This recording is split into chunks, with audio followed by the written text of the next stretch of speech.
President, most of us recognise the benefits of migration. The Member States which have opened their borders to migrants from other Member States have not seen a rise in unemployment.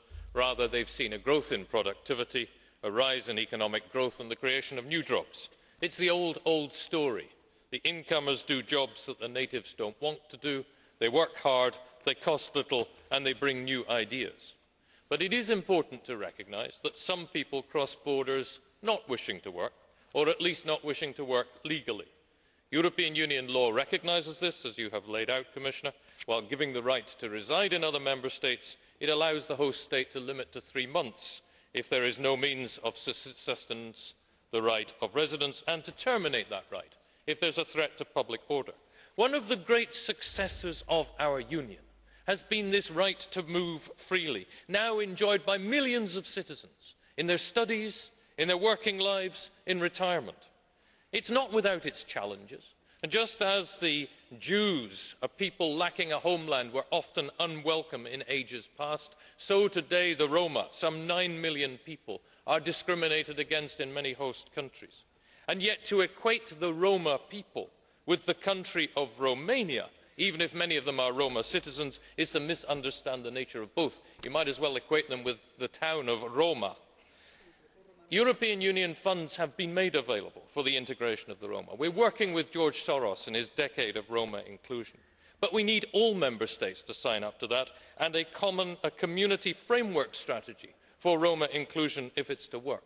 It is a pity that Italy did not draw down any of these funds. Spain drew down some €52 million, Poland some €8 million. But it is not only a lack of foresight on the part of the Italian government, it is also a lack of foresight, or matched by a lack of foresight, on the part of the Commission. And I think Mr Barroso is wrong when he said in his interview in Repubblica yesterday that it is inconceivable that European Union authorities should promote integration on the ground. It should not be inconceivable. And I share, Mr Frattini, the views of Martin Schulz. You should not be playing party politics in this matter. This House demands that you concentrate on your current responsibilities, not on your possible future career. Italians know as well as others the vulnerability of migrant communities. In 1893 at Aigues-Mortes in France, Italian salt workers in the Pequet were lynched in xenophobic attacks about the protection of local jobs. But one of the great achievements of the Union is that such pogroms are a piece of the past. Too often, nonetheless, democracies are run by crisis management. It is perhaps more evident in Italy than elsewhere. But if there are problems in Italy, there will be problems in other countries too.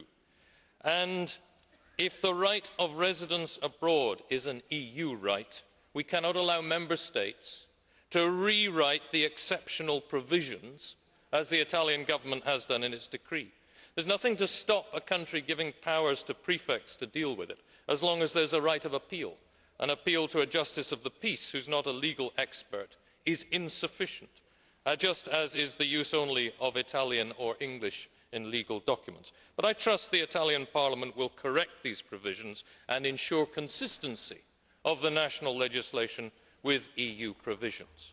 For us, this is the first real case of the European Parliament overseeing the application of justice and home affairs legislation together with national parliaments.